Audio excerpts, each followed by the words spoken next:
우리는 누구나 기쁜 마음으로 이 세상을 살아가기를 원합니다. 왜냐하면 기쁨이 크면 클수록 살아갈 수 있는 힘과 용기가 생기고 또 힘차게 일할 수 있는 능력도 주어지기 때문에 그렇습니다. 그래서 기쁘게 일하는 사람을 보면 2사람 목도하고 5사람, 10사람 목도할 수 있습니다. 기쁨은 사람을 움직이는 힘이 됩니다. 그래서 우리 안에 기쁨이 있으면 어려운 일, 힘든 일, 조금 불편한 일이라도 기꺼이 감당할 수 있는 동력이 일어나게 되죠. 그리고 이 기쁨은 우리 예수 믿는 사람들의 브랜드입니다. 여러분과 저희 얼굴에는 예수님 안에서의 넘쳐나는 기쁨, 광채나는 그 기쁨이 가득한 사람들이 이미 된 줄로 믿으시기를 바랍니다. 그래서 예수 믿는 사람들의 기본적인 특징이 뭐냐면 얼굴이 웃는다는 거예요. 할렐루야. 화나고 기쁨이 있고 즐거움이 있다 하는 것이죠. 늘 찡그려 있고 심각하고 우울한 것은 예수 믿는 사람들의 성격과는 근본적으로 맞지 않습니다. 그래서 빌립보서는 주 안에서 항상 기뻐하라. 내가 다시 말하노니 기뻐하라라고 우리에게 말씀해 주고 있습니다. 그러니까 예수 믿고 기뻐하는 것은 우리의 당연한 모습이기도 하고 또 우리가 마땅히 그렇게 해야 되는 모습이기도 한 것입니다. 그러면 도대체 어디에서 우리는 기쁨의 원천을 발견할 수 있을까요? 오늘 우리가 읽은 이 성경 말씀, 이 내용의 이 마지막 8절을 보면 사마리아 성에 있는 사람들에게 큰 기쁨이 있더라 라고 우리에게 알려주고 있습니다. 이 성은 기본으로 기쁜 성이 아니었어요. 이 성은 원래부터 즐겁고 행복한 그런 성이 아니었어요. 그러나 이 성에 빌립 집사가 찾아가고 이 성에 그를 통하여서 예수님의 말씀, 복음의 말씀이 전해지게 되니까 이 성에 없던 기쁨이 일어나고 이 백성들이 가지지 못했던 기쁨으로 충만한 역사가 임하게 된 줄로 믿습니다. 오늘 우리 안에서도 이 성에, 그리고 이 사마리아 성에 큰 기쁨이 있었던 것처럼 우리 안에서도 작은 기쁨이 아니라 큰 기쁨이 우리 가운데도 함께하는 여러분의 인생과 삶이 되시기를 축원합니다. 큰 기쁨이라는 제목으로 함께 말씀을 생각하고자 합니다. 어떻게 사마리아 사람들은 기쁨을 얻게 될 수 있었을까요? 오늘 2가지로 함께 말씀을 나누어 보겠습니다. 첫째는 생명의 말씀을 들을 때 기쁨을 얻게 되었습니다. 생명의 말씀이 임하니까 기쁨이 임하게 되는 것이죠. 빌립 집사가 사마리아에 가서 원래 가려고 간 게 아닙니다. 가려고 간 것이 아니라 그가 핍박과 환난을 피해서 가던 중에 그 가던 여정 중에 곳곳마다 복음을 전하는데 하필 그 여정 중에 사마리아 성이 있었던 거고 그래서 그 성에서 복음을 전해주고 간 겁니다. 그러니까 하나님의 이 은총이 참 우연을 가장해서 그가 그 성 가운데 임하게 된 거죠. 우연히 온 거예요, 우연히. 물론 하나님의 계획 안에 있는 일이죠. 우연으로 보이는 현상으로.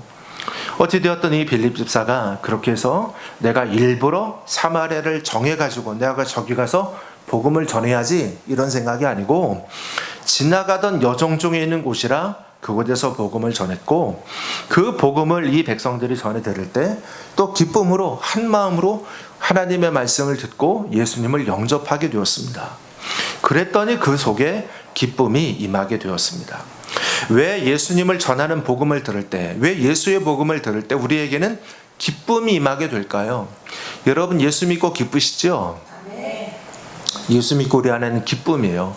예수 믿고 우리 안에 막 우울함이 더 오고 슬픔이 더 오고 내 마음에 막 짜증이 더 일어나고 이러지 않습니다. 예수 믿고 은혜 받으면 다 기쁘고 내 영혼과 내 심령이 즐거움으로 충만해지죠. 그래서 아까 말씀드린 것처럼 예수 믿으면 기쁨이 예수 믿는 사람의 브랜드가 되는 겁니다. 예수 믿는 사람의 기본적인 이 표적, 기본적인 상표가 특징이 기쁨이에요. 즐거움이고. 왜 그러냐? 예수 그리스도의 말씀을 듣고 복음을 전해 들으면 우리 안에는 철학, 종교, 어떤 좋은 가르침 그 이상의 무엇이 우리 가운데 임하게 되는 것입니다. 우리가 어떤 정말로 좋은 가르침을 듣잖아요. 학교에서든 또는 세상에서 어떤 세미나를 가든 그러니까 어떤 내가 생각했던 것보다 월등한 내가 이 과정을 통해서 정말 좋은 것을 내가 배운다는 그런 마음이 들 때 행복해요. 그러니까 좋은 것을 배울 때 행복이 있어요. 그런데 그 행복과 복음을 통해서 가지게 되는 행복은 달라요. 무엇이냐면 이 복음에는 어떤 좋은 가르침을 통해서 얻게 되는 어떤 그 지식적인 깨우침 또는 어떤 보다 나은 삶에 대한 이치를 통달하는 것, 그 정도가 아니라 이 속에는 그 모든 것들을 뛰어넘는 근본적인 생명의 역사가 이 속에 일어나기 때문인 줄로 믿습니다. 예수님이 이 땅에 우리의 구원자로 오셨습니다. 우리가 늘 하는 이야기죠.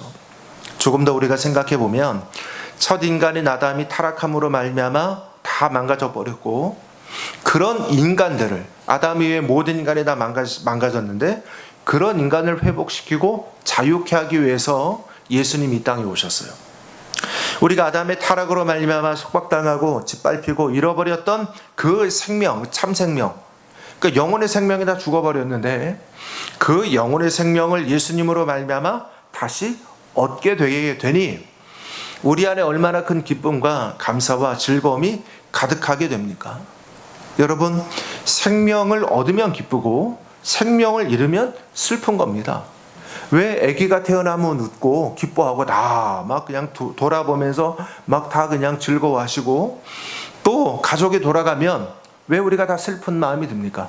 생명을 얻으면 기쁘고 생명을 잃으면 슬픈 겁니다. 그렇기 때문에 이 빌립이 사마리아에서 그리스도를 전할 때 이 생명의 역사가 일어나니까 그 속에 그냥 작은 그저 그런 기쁨이 아니라 오늘 말씀에 큰 기쁨, 큰 기쁨이 그래서 임하게 된 줄로 믿습니다. 지금도 우리가 예수님을 전하고 또 예수님을 전해 들을 때 왜 우리가 큰 기쁨이 임하느냐? 바로 이와 같은 영혼의 생명의 역사가 작동되기 때문에 그렇습니다. 여러분, 이 기쁨이 오는 이유를 우리가 조금 더 생각해 봅시다. 우리가 예수님을 통해서 그 복음을 듣고 죽었던 영혼의 살림을 받기 때문에 기쁨이 일어나게 되는 것이죠. 창세기 2장 17절을 같이 읽어보겠습니다. 시작.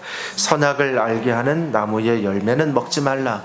네가 먹는 날에는 반드시 죽으리라 하시니라. 하나님이 아주 엄하게 유일하게 이 경고 하나 주셨는데 에덴 동산에서. 그런데 아담과 하와는 그걸 지키지 못하고 마귀의 꾀임에 넘어가서 하나님을 반역하고 그 먹지 말라고 하는 생명나무 열매를 먹고 말았어요. 선악과 열매를 먹고 말았어요. 그러니까 이 사람들이 이렇게 된 다음에 육체가 당장 죽은 것은 아니지만 영적으로 하나님과의 관계, 하나님과의 교제가 다 끊어지고 상실됐어요. 하나님과 끊어진 사람이 된 겁니다. 하나님과 끊어지면 뭐냐? 죽은 거예요. 왜 죽은 거냐? 하나님의 생명의 본체시고 우리는 그 하나님과 연결되어서 하나님의 생명을 공급받아 사는 사람인데 이 하나님의 생명이 관계가 끊어지면서 다 끊어진 거예요. 그러니까 죽어버린 거죠. 아직 육체의 생명은 남아있어서 육체로는 멀쩡한 것 같아요. 그러나 그가 가진 영의 생명은 다 상실되어 버리고 마른 것입니다. 샘물에서 샘물이 끊어져 버리면 개천도 말라지지 않아요? 여기 우리 지금 도림천 보면 물이 이렇게 흘러가는데 꽤 많은 물 같아 보여요. 그런데 저 물이 어떻게 오느냐? 그냥 위에서 저절로 오느냐? 아닙니다. 저 위로 올라가 보면 어떻게 되어 있어요? 예. 어떻게 되어 있어요? 안 보셨어요? 예. 위에 올라가 보면 밑에서 물을 막 끌어올려요. 전기로, 모터로 물을 끌어올려가지고 이 모터를 돌려서 그래서 물을 끌어올려가지고 그 물이 지하수를 끌어올려서 흘러가는 거예요. 그런데 우리 권사님 얘기를 들으면 예전에 한 30년 전에는 그러지 않았다는 거예요. 여기에 이 도림천에 물이 얼마나 많았는지 그냥 여기 나와서 옛날이니까 뭐 빨래도 하고 뭐 이거저것도 하고 물놀이도 하고 다 했다. 그런데 옛날에는 그렇게 물이 많았는데 그럼 누가 뭐 이렇게 물을 그때도 모터로 끌어올렸습니까? 그런 게 아니라 원래 그 더 위에 있는 저 지금 서울대 자리에 거기에서 샘물이 얼마나 이렇게 많이 흘러나왔는지 아주 차고 좋은 물이 흘러나와가지고 그 물로 다 흘러내려가니까 물이 차고도 넘쳤다. 그런데 서울대를 다 완성하고 난 다음 물이 끊어진 거예요. 메마른 이 샘물이 된 거야. 그 물은 어디로 갔을까 모르지만 서울대가 쓰고 있겠지. 어디에 그 물을 본인들이. 그러니까 다 메말라 버린 이 하천이 되니까 너무 보기가 안 좋고 쓸쓸하잖아요. 그래서 이제는 비용을 들여서 억지로 전기로 물을 끌어올려 갖고 그렇게 물이 흘러가게 해놓은 겁니다. 말라버린 강, 이것처럼 안타까운 건 없어요. 그러나 물이 잘잘 아주 흘러가고 있는 그런 강의 모습을 보면 우리가 참 기쁨이 있고 참 보기도 얼마나 좋습니까? 우리 사랑하는 교회 여러분, 우리 인생에서도 이와 같이 예수님 안에서의 생명이 강처럼 흘러가는 인생이 되시기를 기원합니다. 이렇게 다 본래 축복된 하나님의 생명을 누리던 인생인데 아담 이후로 다 그 생명이 끊어지고 죽었어요. 그랬던 우리를 예수 그리스도, 두 번째 아담인 예수 그리스도께서 오셔서 다시 한번 우리에게 이 생명의 길을 열어주셨습니다. 그래서 이제 우리가 이 예수님과 연결이 되면 이 하나님이 우리에게 주시는 생명을 다시금 공급받는 인생이 되게 되는 거죠. 그래서 예수님의 말씀을 우리가 예수님을 어떻게 연결합니까? 먼저 말씀을 들어야죠. 믿음은 들음에서 나니까. 그러니까 이 들음, 그리스도의 말씀을 들음으로 말미암아 우리 안에 예수님의 영적인 생명, 우리 안에 공급이 되기 시작하는 거죠. 그러니까 말씀이 오고 하나님의 은혜가 오면 우리 안에 생명 역사가 드디어 작동되기 시작하는 겁니다. 로마서 5장 17절을 이하 19절까지 같이 읽어보겠습니다. 한 사람의 범죄로 말미암아 사망이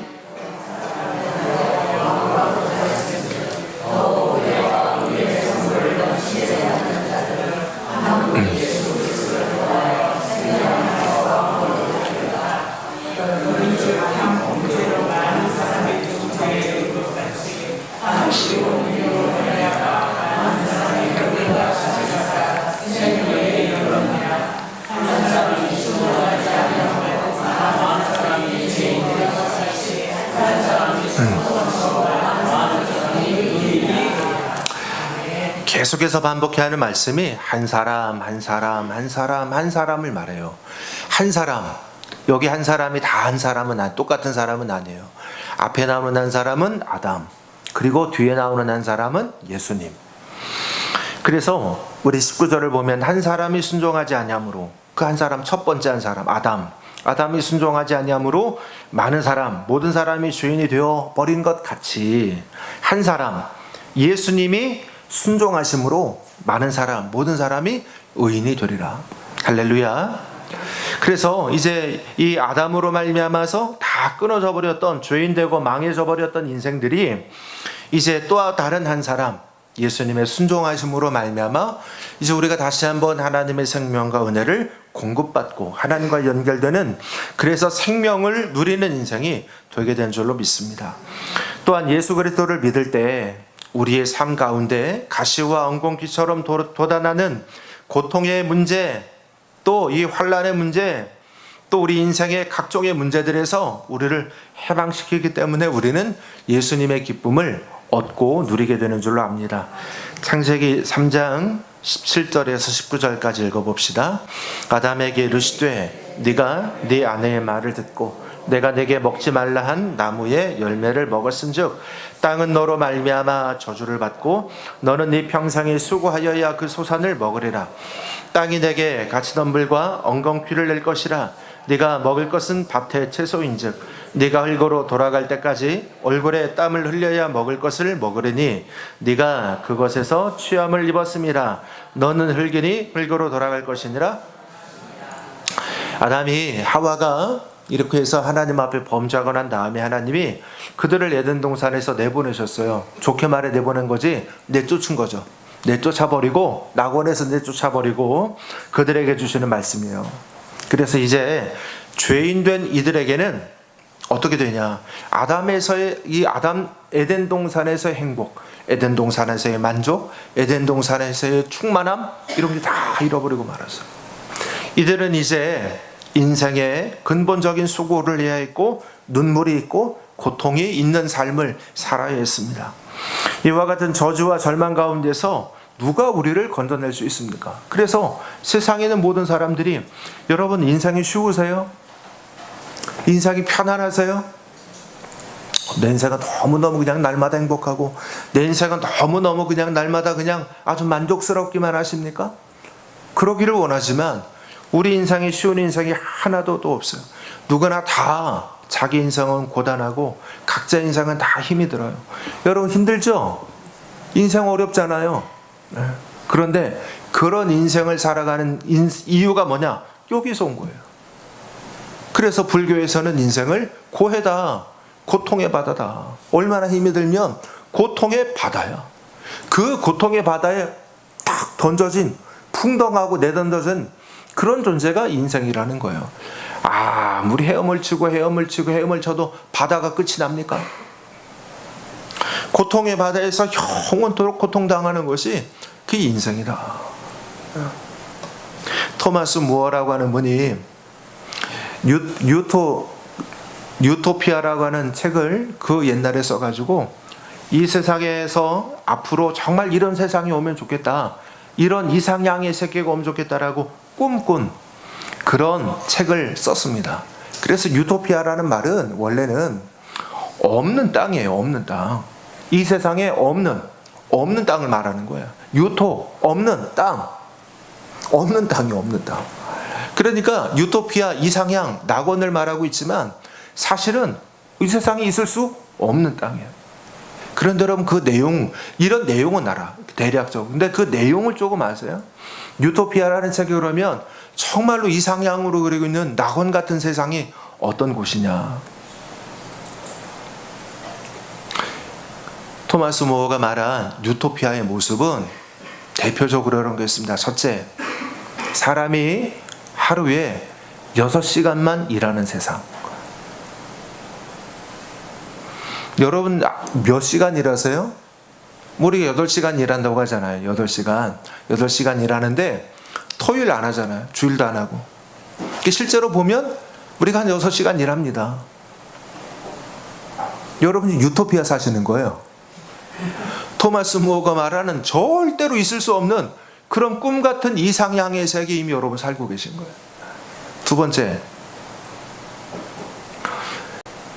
국가가 되었던 어떤 지도자를 뽑을 때, 최고 지도자를 뽑을 때 백성들의 뜻을, 국민들의 뜻을 존중해가지고 뽑는 세상. 여러분 그러고 계시죠? 대통령 누가 뽑아요? 제가 뽑아요? 국민이 뽑죠? 여러분 지금 이상향, 유토피아 살고 계신, 절대로 있을 수 없는 세상에 여러분이 살고 계신 거예요.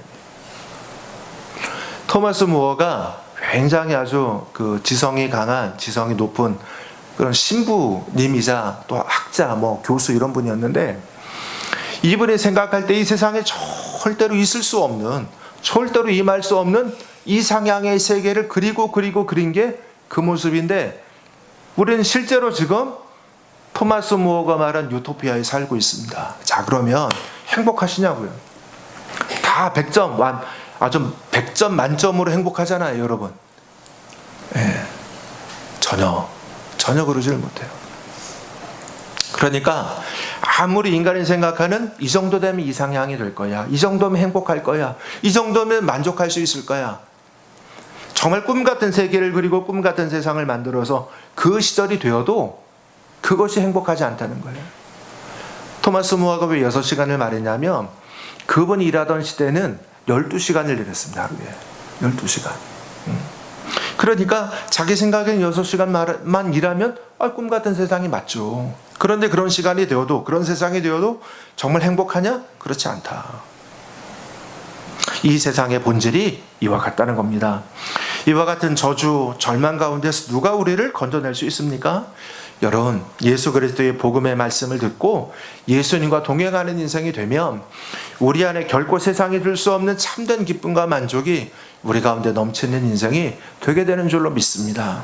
우리가 예배와 기도와 말씀 안에 있으면 이상하게도 우리가 기쁨이 충만하지 않아요.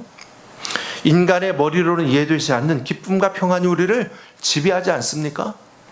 제가 늘 마음에 잊을 수 없는 기억이, 제가 이제 신학교를 가야겠다 마음의 결정을 하고 준비를 하면서 그때 하늘산 기도원회를 갔어요. 가갖고 일주일 동안 기도를 하고 오는데, 하늘산 기도원 가면 거기는 뭐 하냐면 하루 종일 예배 봐요. 새벽 예배 보고, 아침밥 먹고 예배 보고, 점심 먹고 오후 예배 보고, 저녁 먹고 저녁 예배 보고, 하루 종일 예배 봐. 하루 종일 예배 봐. 그런데 여러분, 하루 종일 예배 보면 행복하겠죠? 아니에요. 얼핏 생각하면 저거 힘들어 어떻게 하나 싶어요. 그런데 각오를 하고 갔으니까 이제 열심히 예배를 드렸습니다. 뭐 압니까? 아직 20살 안 된 그 청년이 뭘 알아요? 열심히 하라는 대로 기도하고 막 욕 먹고, 옛날에 거기 얼마나 욕하셨어요? 예, 막 정말 욕했습니다. 예, 진짜로 욕을 했어요. 설교하시다가 막 욕하고 막 그러셨어. 그런 욕을 듣고 막 그러고 있다가 이제 은혜를 많이 받았습니다. 은혜를 충만하게 받아. 그리고 내려오는데 겨울이었는데 옆에 그 갈대들, 옆에 있는 소나무들이 걸어서 저 밑에까지 버스 타는 데까지 내려오는데 정말 이렇게 막 기쁨의 춤을 추고 있는 거예요. 갈대가 바람에 흔들리는데 기쁨의 춤이야. 여러분, 그들이 정말 기쁨의 춤을 추어서 그렇게 봤습니까? 제가? 제 마음에 기쁨이 임하니까 모든 게 기쁘게 보이는 거지. 제 마음이 우울하고 슬펐으면 그 갈대가 흔들리는 게, 야, 내 마음이 우는데 갈대야 너도 울고 있구나, 내 마음처럼 너도 울고 있구나, 노래하고, 그렇게 생각을 했겠죠. 그러니 우리가 은혜 받은 인생이 되면 이와 같이 이상한 설명되지 않는 기쁨으로 가득한 인생들이 되게 되는 줄로 믿습니다. 주의 짐을 대신 담당해 주시고 우리를 해방시켜 주신 우리의 사랑하는 예수님이 우리 가운데 주시는 이 놀라운 하늘의 기쁨이 우리로 하여금 만족하게 하고 기쁘게 하는 인생이 되게 되는 줄로 믿습니다. 여러분의 인생에 짐이 있고 여러분의 인생에 우울함이 있을 때 여러분 그것과 싸우려고 하지 마시고 더 근본적으로 더 큰 기쁨, 더 대단한 만족을 여러분이 공급받으면 그 모든 우울과 슬픔과 내 마음에 있는 괴로움을 이겨버리고 녹여버리는 인생이 되게 되는 줄로 믿습니다. 이것이 신앙생활하는 근본적인 이치예요. 그래서 우리는 자꾸 어떤 문제, 괴로움 이거하고 싸우려고 하지 마세요. 사실은 사탄 마귀하고도 우리 자꾸 싸우려고 하는 인생이 아니에요. 어떤 교회 가면 자꾸 사탄 얘기하고 마귀 얘기하고 그걸 강조하는 데가 있어요. 여러분, 그런 데는 건강한 신앙은 아닙니다. 제가 이단이라고 아주 말은 못하겠어요. 그러나 건강한 신앙은 아니에요. 건강한 신앙은 뭐냐면 예수님을 만나게 하는 거죠. 큰 예수님이 내게 오시면 사탄 마귀가 쫓겨가는 거 아닙니까? 아멘? 아멘이에요, 여러분. 이치가 이래야 된다고. 큰 것을 내가 공급받아서 작은 문제를 녹여버리는 게 우리 예수 믿는 신앙의 근본적인 방식이고 근본적인 이치지. 자꾸 어떤 문제 요거하고 씨름하고 요거하고 붙들려 있어봐야 내 마음만 괴로워.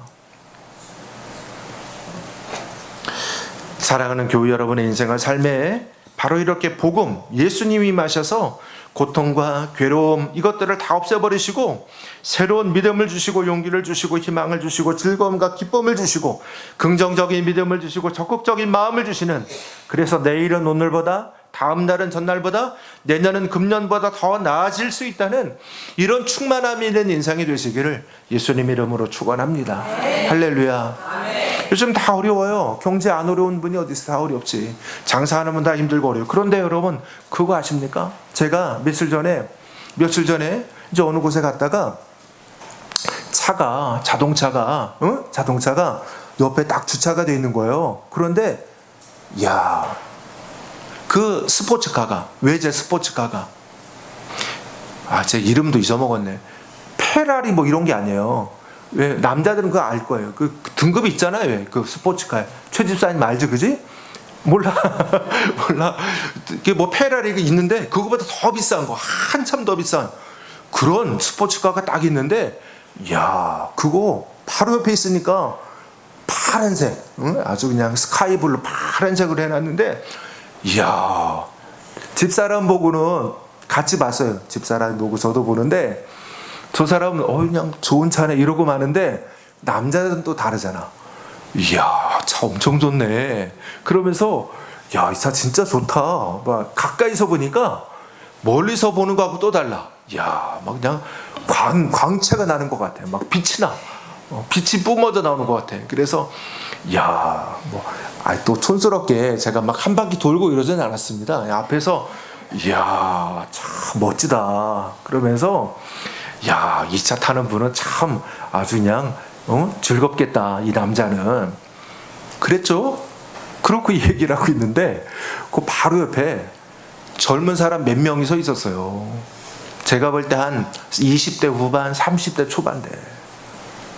남자 둘, 여자 둘, 남자 셋, 여자 하나 이랬는데 4명이 섰는데 제가 그렇게 집사람 보고 이야, 차 좋다.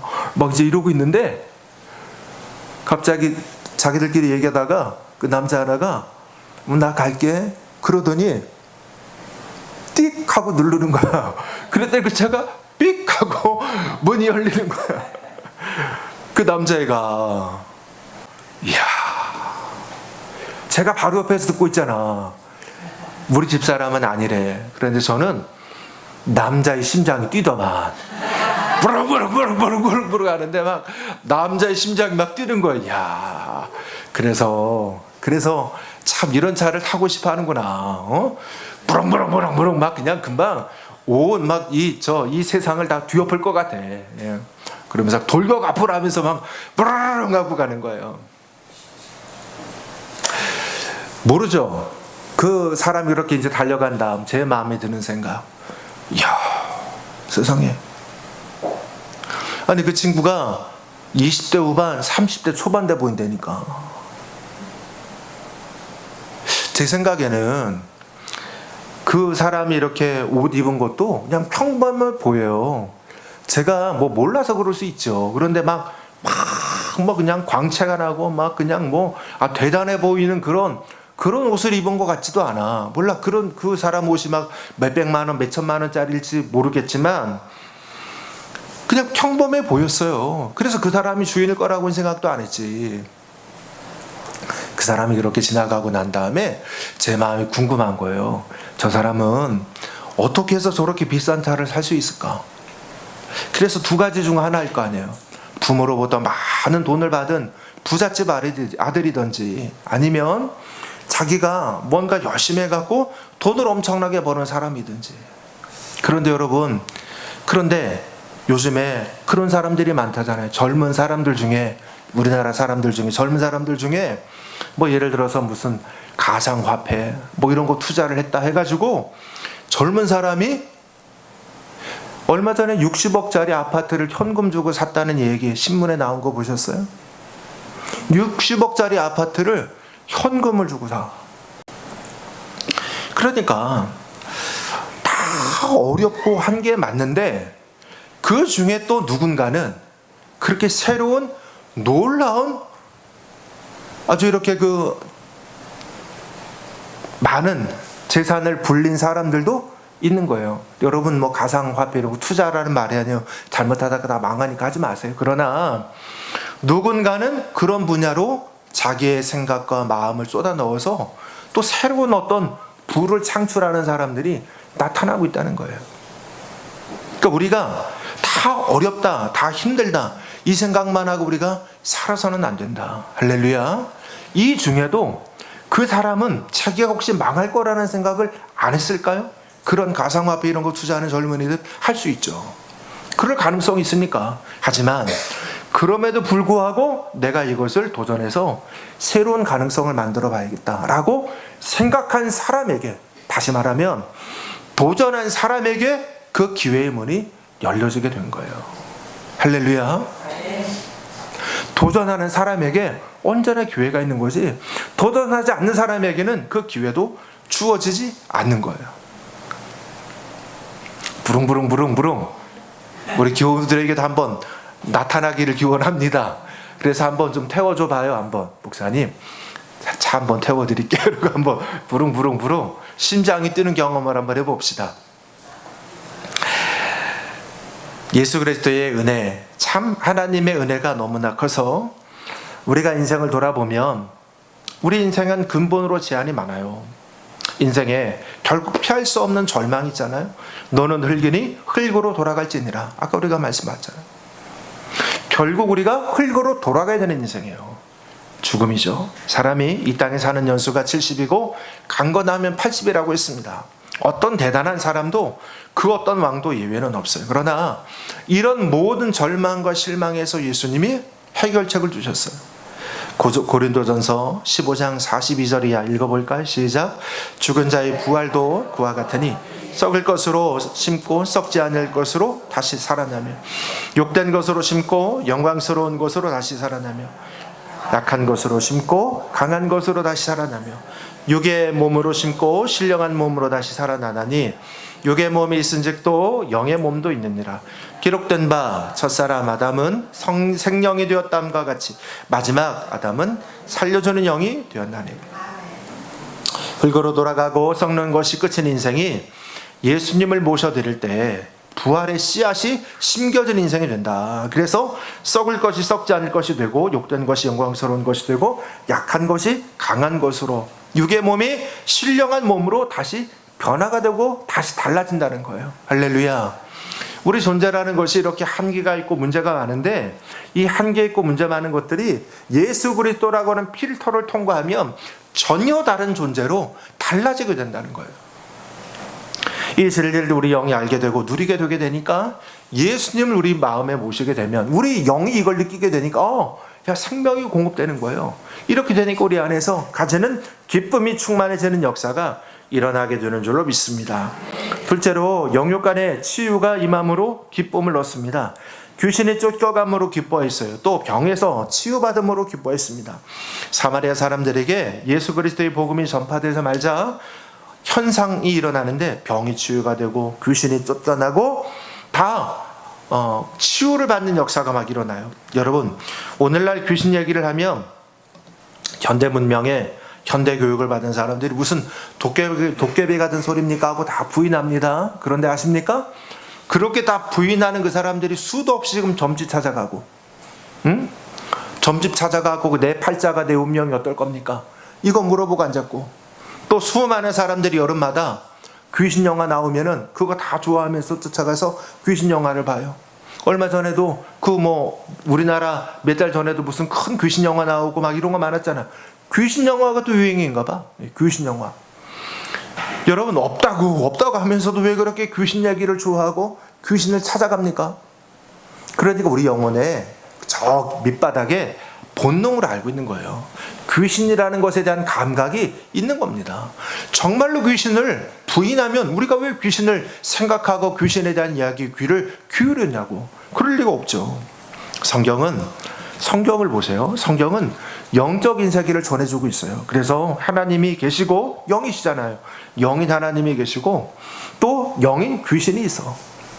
그리고 인간 자체가 영과 혼과 육과 혼과 영으로 되어 있잖아요. 인간의 존재 구성의 한 부분이 영이에요. 그러니까 이 세상에서 영이라고 하는 것을 다 부인할 수 없다. 성경은 기본으로 깔고 가니까 사마리아 사람들 자기 눈으로 귀신이 쫓겨나가는 것을 보면서 안 믿을 수 없는 거예요. 그런데 귀신이 쫓겨나가요. 사람을 괴롭히던 귀신이 쫓겨나가고 악령이 나가니까 다 기뻐하죠. 성경에는 악한 귀신에 대한 말씀이 참 많죠. 그래서 악한 귀신은 이름이 악한 귀신이잖아. 악령. 그러니까 악한 역사를 만들고 악함을 가져옵니다. 그래서 시기, 분노, 질투, 싸움 이런 것들 다 일으키는 곳곳마다 가만히 보면 왜 싸웠습니까? 부부간에 왜 다투셨어요? 물어보면 이런저런 얘기할 때가 많지만 그러나 더 근본으로 가야 될 때가 있어요. 물론 때로는 정말 그냥 두 사람이 감정으로 다툴 때도 있지만 어떨 때는 더 근본의 문제가 있을 때가 있다. 보면 감정만 문제 달아서는 심리적인 문제만 달아서는 해결 못하는 게 많이 있어요. 그 근본에 영의 악령의 역사가 일어날 때가 많고 가정을 파괴하고 이웃과 싸우게 하고 나라와 나라, 민족과 민족이 전쟁하게 하는 그 일들에서도 보면 단순히 감정적인 문제냐? 그것 아닐 때가 많이 있다. 여러분, 감정적인 문제고 어떤 이해관계의 문제이기만 하다면 이거 없애겠다고 수많은 노력을 해서 유엔을 만들고 온갖 제도를 만들고 얼마나 많은 노력을 해. 외교적인 노력을 한다, 뭐를 한다, 수많지만 안 되잖아요. 여러분 보세요. 이슬람 교도들 무슨 폭탄 테러, 자살 테러 그래갖고 다 자기도 죽고 남도 죽이고 하면서도 그런 일들을 하면서도 일체의 죄책감을 가지지 않는 그들, 이걸 도대체 심리적인 것만으로 해석할 수 있겠어요? 악령의 역사 아니에요. 악령의 역사. 남을 죽이면서, 자기도 죽고 남을 죽이면서도 그거를 아주 그냥 즐겁게 여기고 그걸 기쁘게 여기고 있다. 악령의 역사죠. 악령의 역사. 여러분, 이런 상황에서 누가 우리를 해방시켜 줄 수 있습니까? 나사렛 예수의 복음을 증거할 때, 또 죽어버린 우리 가운데 부활하신 예수 그리스도의 복음을 들을 때 넘쳐나오는 성령의 능력이 이 악령의 역사와 맞서시게 될 때 악령은 한 길로 왔다가 7길로 달아나게 되는 줄로 믿습니다. 성경은 요한일서 4장 4절에서 우리에게 말씀해 주고 있어요. 읽어봅시다. 자녀들아, 너희는 하나님께 속하였고 또 그들을 이기었나니 이는 너희 안에 계신 이가 세상에 있는 자보다 크심이라. 우리 안에 계신 예수 그리스도의 역사, 성령의 역사는 악령보다 훨씬 크기 때문에 이제 예수 이름으로 기도하고 단호하게 우리가 쫓아낼 때 그 예수님이, 그 성령님이 이기게 하시고 그들을 다 몰아내고 우리에게 참 평안과 자유를 허락해 주시는 줄로 믿습니다. 예수님은 마귀에 대해서 말씀하시기를, 마귀는 속이고 도둑질하고 죽이고 멸망시키는 것뿐이다 라고 말씀하셨어요. 그러니까 마귀가 하는 일은 뭐냐면 속이고 도적질하고 죽이고 멸망시키는 거, 다 망하게 하는 거. 이게 마귀 역사예요. 예수님은, 하나님은 죽은 거 살려내고 망한 거 일으키고 거짓된 거 대신에 진실을 알려주시고, 이것이 하나님의 역사이고 하나님의 일하심입니다. 그러니까 우리가 그 아래에 있으면, 하나님 아래에 있으면 당연히 주님 안에서의 기쁨과 행복과 만족이 임하게 되는 줄로 믿습니다. 사마리아 사람들이 이 귀신에서 노임을 받음으로 기쁨이 임합니다. 사마리아 사람들이 중풍병자와 많은 안진뱅이들의 나음으로 기뻐합니다. 그 사마리아의 큰 기쁨이 오늘 우리 성도들에게도 함께 하시기를 예수님 이름으로 축원합니다. 정리해 봅시다. 언제 기쁘냐? 어떻게 기쁘냐? 생명의 말씀을 들을 때 기쁘다. 생명이 오니까. 또 하나, 영육 간의 치유가 임하게 될 때 기쁘다.